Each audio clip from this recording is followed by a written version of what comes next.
Hello दोस्तों, मैं doctor Ram Singh Patel, assistant professor Pandit Motilal Nehru PG law college Chhatarpur.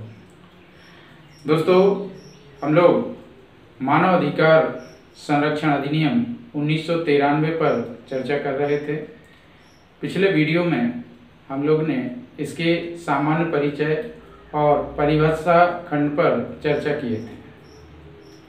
आज हम लोग राष्ट्रीय मानव अधिकार आयोग के गठन पर चर्चा करेंगे कि किस तरीके से इसका गठन किया जाता है और कौन कौन इसके अंतर्गत अध्यक्ष और सदस्य के रूप में आ सकते हैं।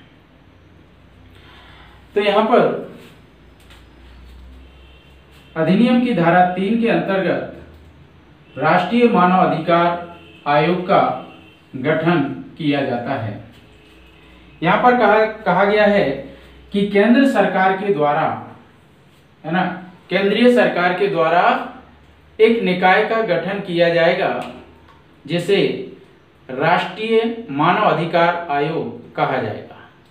केंद्रीय सरकार के द्वारा एक निकाय का गठन किया जाएगा जिसे राष्ट्रीय मानव अधिकार आयोग कहा जाएगा। इस राष्ट्रीय मानव अधिकार आयोग में कौन कौन होंगे, है ना, उस पर हम लोग जो है तो यहाँ पर चर्चा करते हैं। तो इस निकाय में एक तो अध्यक्ष होगा, है ना, एक जो है अध्यक्ष होगा।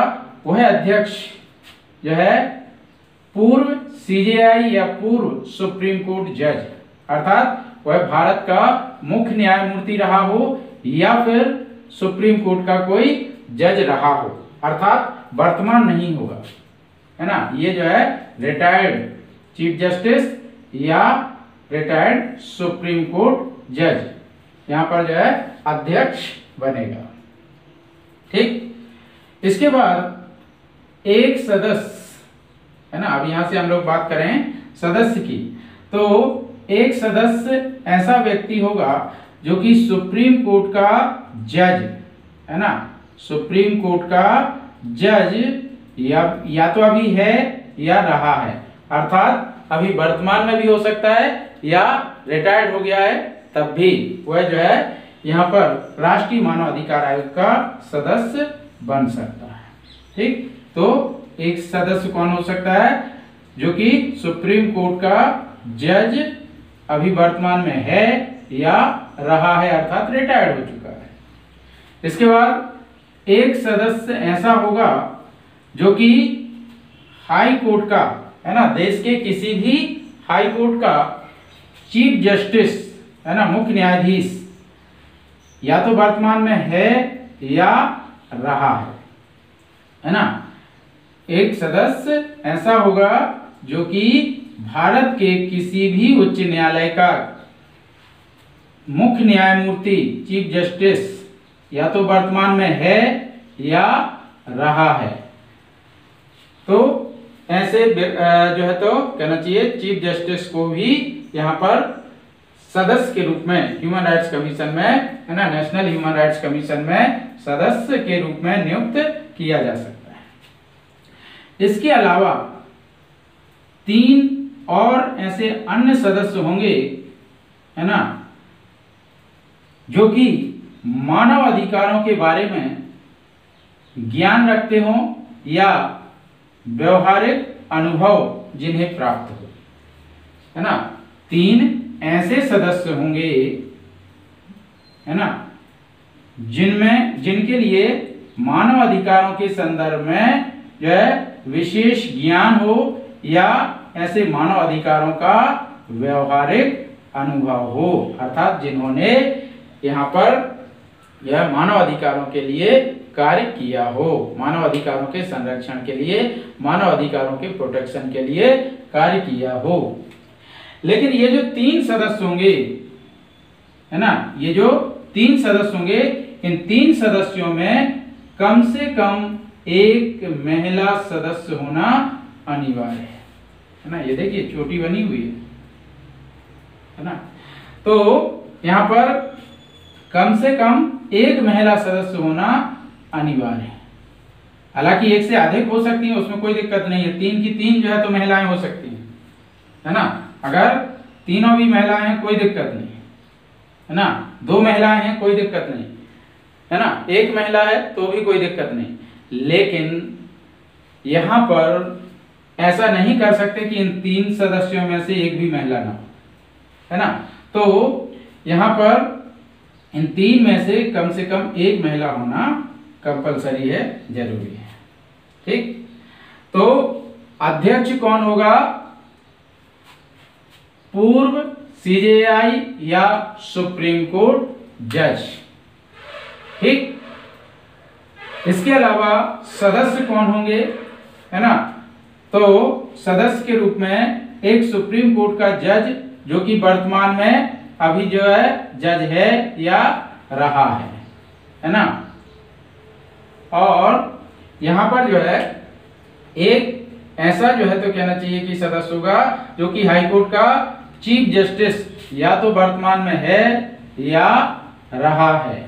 ठीक, इसके अलावा 3 जो है ऐसे जो है तो कहना चाहिए कि सदस्य होंगे जिनके लिए मानव अधिकारों का विशेष ज्ञान हो या व्यवहारिक अनुभव हो, लेकिन इनमें से कम 1 महिला सदस्य होना अनिवार्य है। तो इस प्रकार से ये जो है आपके मुख्य रूप से अध्यक्ष एवं सदस्य इसमें होते हैं। ठीक, लेकिन यहीं पर अगर हम देखें, है ना, तो उपधारा 3 के अंतर्गत ना, धारा 3 की उपधारा 3, है ना, क्योंकि यहाँ पर धारा 3 की उपधारा 1 के अंतर्गत ये कहा गया है कि केंद्र सरकार के द्वारा एक निकाय का गठन किया जाएगा जिसका नाम राष्ट्रीय मानव अधिकार आयोग होगा, जो कि धारा 12 के अंतर्गत दिए गए कार्यों का संपादन करेंगे। लेकिन यहाँ पर जो है धारा 3 की उपधारा 2 के अंतर्गत इसका जो है तो गठन बताया है ना, जिसमें अध्यक्ष और सदस्यों की चर्चा की गई। वहीं पर धारा 3 की उपधारा 3 के अंतर्गत यहाँ बताया गया है कि कुछ और भी सदस्य इसमें होंगे, है ना, कुछ और भी सदस्य यहाँ पर होंगे जिसमें ओबीसी, है ना, अर्थात पिछड़ा वर्ग आयोग का अध्यक्ष, है ना, पिछड़ा वर्ग आयोग का अध्यक्ष, नेशनल माइनॉरिटीज कमीशन, है ना, अर्थात अल्पसंख्यक आयोग का अध्यक्ष, है ना, NCRPC अर्थात national child rights protection commission का अध्यक्ष, है ना, chairman, national child right protection commission का चेयरमैन होगा, है ना, इसका अध्यक्ष होगा। इसके अलावा SC आयोग का चेयरमैन, है ना, अध्यक्ष, अर्थात अनुसूचित जाति आयोग का अध्यक्ष, और ST, है ना, शेड्यूल्ड ट्राइब्स, है ना, अनुसूचित जनजाति आयोग का अध्यक्ष, और नेशनल वुमेन कमीशन राष्ट्रीय महिला आयोग का अध्यक्ष, और दिव्यांगजनों के लिए गठित आयोग का मुख्य आयुक्त। तो इस प्रकार से ये 7 लोग और यहाँ पर जो है सदस्य के रूप में सम्मिलित किए गए हैं, है ना। कौन कौन से? आपके जो है राष्ट्रीय पिछड़ा वर्ग आयोग का अध्यक्ष, राष्ट्रीय अल्पसंख्यक आयोग का अध्यक्ष, राष्ट्रीय बालक अधिकार संरक्षण आयोग का अध्यक्ष, आपके राष्ट्रीय अनुसूचित जाति आयोग का अध्यक्ष, राष्ट्रीय जो है अनुसूचित जनजाति आयोग का अध्यक्ष, राष्ट्रीय महिला आयोग का अध्यक्ष, और राष्ट्रीय यह तो कहना चाहिए कि दिव्यांगजनों के लिए मुख्य आयुक्त, है ना, जो दिव्यांगजनों के लिए मुख्य आयुक्त है ना, उसको भी यहाँ पर सदस्य के रूप में रखा गया है, तो कुल मिलाकर के यहाँ पर कितने 7 ये सदस्य हो जाते हैं। लेकिन हमें ध्यान रखना है कि ये जो 7 सदस्य हैं इनका जो कहना चाहिए कि स्टेटस है वो इनसे अलग है ना। कैसे अलग है? तो ये जो 7 सदस्य हैं इनकी कुछ सीमाएं हैं, इनकी कुछ बाउंडेशन। इन 7 सदस्यों के लिए धारा 12 में जो कार्य दिए गए है ना, हम लोग अध्ययन करेंगे आगे। तो धारा 12 के अंतर्गत राष्ट्रीय मानव अधिकार आयोग के जो कार्य दिए गए हैं उनमें खंड खा से लेकर के खंड या तक जो है जो कार्य दिए गए हैं, केवल उन कार्यों को करने के लिए इन्हें राष्ट्रीय मानव अधिकार आयोग का सदस्य समझा जाएगा, है ना। इन आयोगों के जो अध्यक्ष होंगे, है ना, उन आयोगों के अध्यक्ष के लिए यहाँ पर केवल धारा 12 के अंतर्गत खंड खा से लेकर के खंड या तक जो कार्य दिए गए हैं उन कार्य को संपादित करने के लिए ही इन्हें सदस्य माना जाएगा। बाकी धारा 12 के खंड का में जो कार्य दिए गए हैं उन कार्यों को करने का अधिकार इन्हें नहीं है ना। चूंकि हम लोग पढ़ेंगे धारा 12 के खंड का में जो कार्य दिए गए हैं वह अर्ध न्यायिक प्रकृति के हैं, है ना। तो उन न्यायिक प्रकृति के कार्यों को संपादित करने का अधिकार इन सदस्यों को जो है तो नहीं दिया गया है। ठीक, वह धारा 12 के खंड का के कार्य करने की शक्ति इनको नहीं दी गई है। बाकी धारा 12 के खंड का से खंड यहाँ तक के कार्य करने के प्रयोजन के लिए इन्हें सदस्य माना गया है, इन्हें अधिकार दिया गया है। ठीक, बाकी यहाँ पर हम लोग देख ही चुके हैं, एक अध्यक्ष और यह आपके 5 अन्य सदस्य, कुल मिलाकर के ये 6 सदस्यीय आयोग जो है गठित होता है ना। लेकिन अगर हम इनको भी मिला दें तो इनकी संख्या जो है वो 13 हो जाती है। ठीक, अब ये तो हमने देखा राष्ट्रीय मानव अधिकार आयोग का गठन कैसे होगा, इसमें कौन कौन होंगे। लेकिन इनकी नियुक्ति कैसे होगी, इनकी नियुक्ति की प्रक्रिया क्या होगी, इसके संदर्भ में हमें अध्ययन करना होगा इस अधिनियम की धारा 4 का, है ना। सेक्शन 4 जो है यहाँ पर, है ना, मानव अधिकार संरक्षण अधिनियम की धारा 4 जो है बताती है कि अध्यक्ष एवं सदस्यों की नियुक्ति कैसे होगी। तो यहाँ पर कहा गया है प्रेसिडेंट के द्वारा, है ना, राष्ट्रपति के द्वारा स्वहस्ताक्षरित स्वमुद्रित अधिपत्र के माध्यम से ऐसे अध्यक्ष एवं सदस्यों की नियुक्ति की जाएगी, है ना। राष्ट्रपति अपने स्वहस्ताक्षरित अर्थात अपने सगे हाथों से, है ना, अपने स्वहस्ताक्षरित मतलब स्वयं के द्वारा हस्ताक्षर करके, स्वमुद्रित अर्थात स्वयं की सील लगा करके यहाँ पर जो है अध्यक्ष एवं सदस्यों की नियुक्ति करेगा। स्वहस्ताक्षरित स्वमुद्रित का मतलब क्या है, यहाँ पर जो नियुक्ति की जाएगी, है ना। तो कई बार क्या होता है, जैसे यूपीएससी आदि की जो नियुक्तियां होती हैं या अन्य जो केंद्रीय जो है तो अधिकारियों की नियुक्ति होती है, केंद्रीय कर्मचारियों की नियुक्ति होती हैं, तो वह नियुक्तियां राष्ट्रपति के नाम से की जाती हैं, लेकिन उस पर राष्ट्रपति स्वयं सिग्नेचर ना करके उसके बेहाफ पर अन्य अधिकारी प्राधिकारी या तो हस्ताक्षर करके नियुक्ति पत्र दे देते हैं, लेकिन वो नियुक्ति राष्ट्रपति की ओर से मानी जाती है।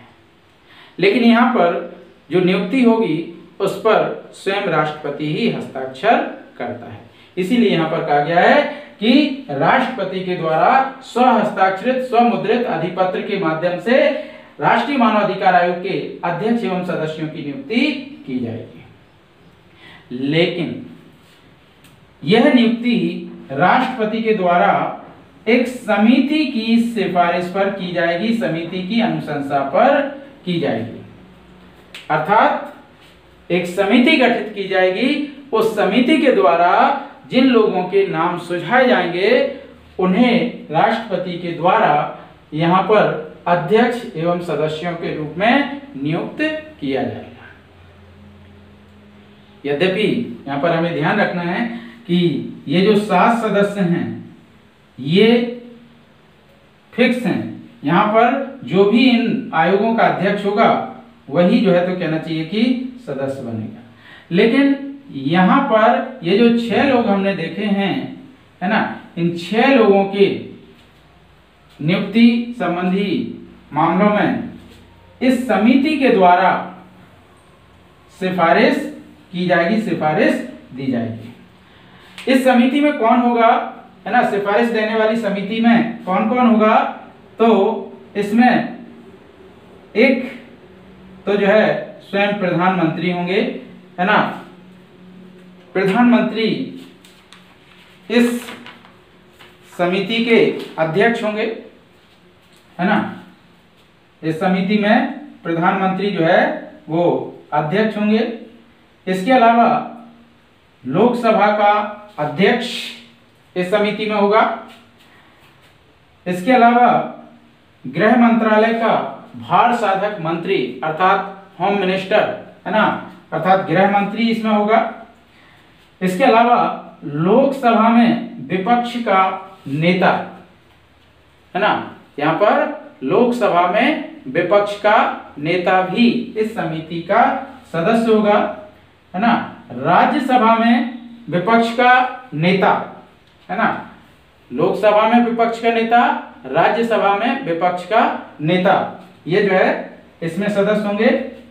साथ ही साथ राज्यसभा का उपसभापति, है ना। तो इस प्रकार से प्रधानमंत्री, लोकसभा अध्यक्ष, गृह मंत्री, लोकसभा में विपक्ष का नेता, राज्यसभा में विपक्ष का नेता और राज्यसभा का उपसभापति, इन लोगों से मिलकर के जो समिति का गठन होगा, इस समिति के द्वारा जो है सिफारिश दी जाएगी, है ना।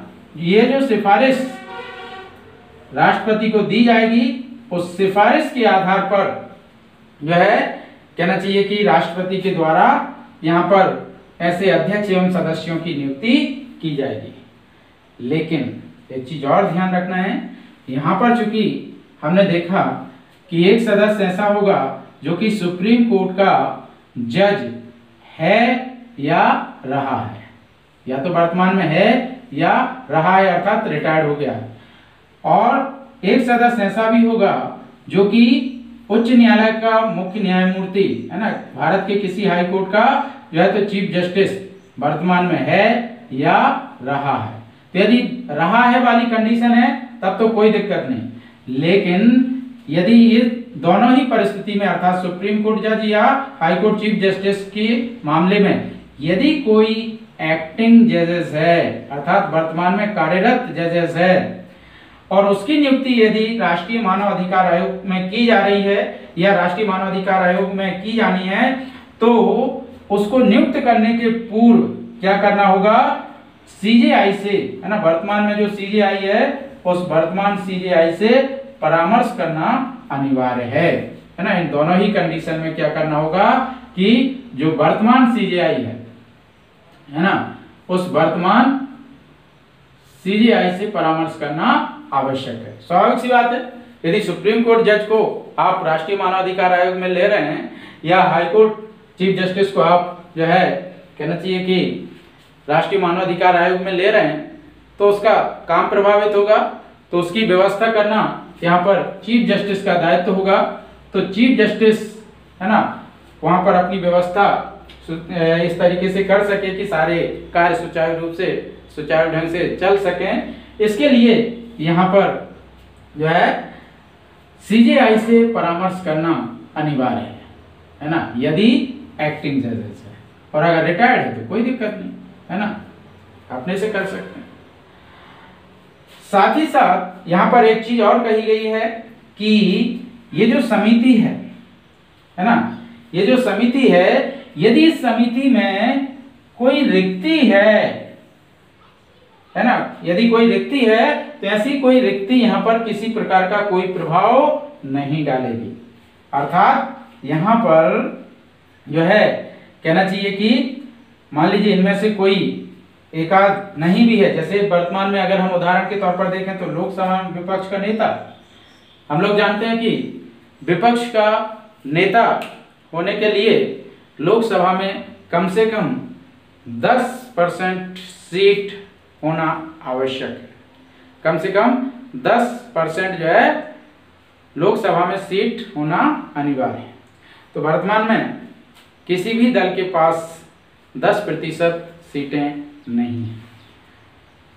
हमारे यहाँ पर है ना कम से कम 54 सीट जो है तो विपक्ष के नेता के लिए आवश्यक है, लेकिन सबसे बड़े दल के रूप में भारतीय राष्ट्रीय कांग्रेस है जिसकी सीट 47 है ना।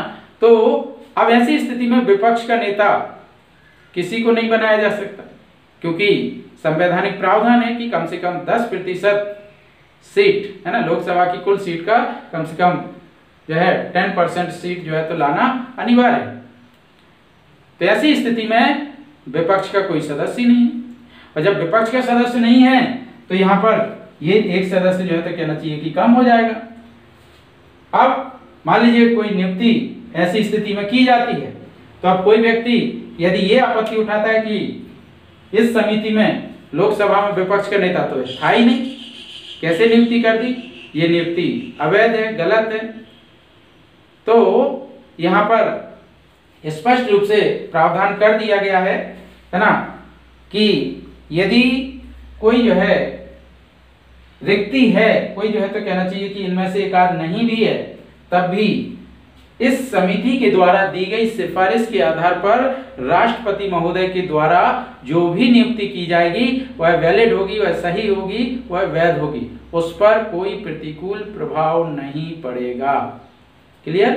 तो इस प्रकार से ये राष्ट्रीय मानव अधिकार आयोग का गठन यहाँ पर हो जाता है।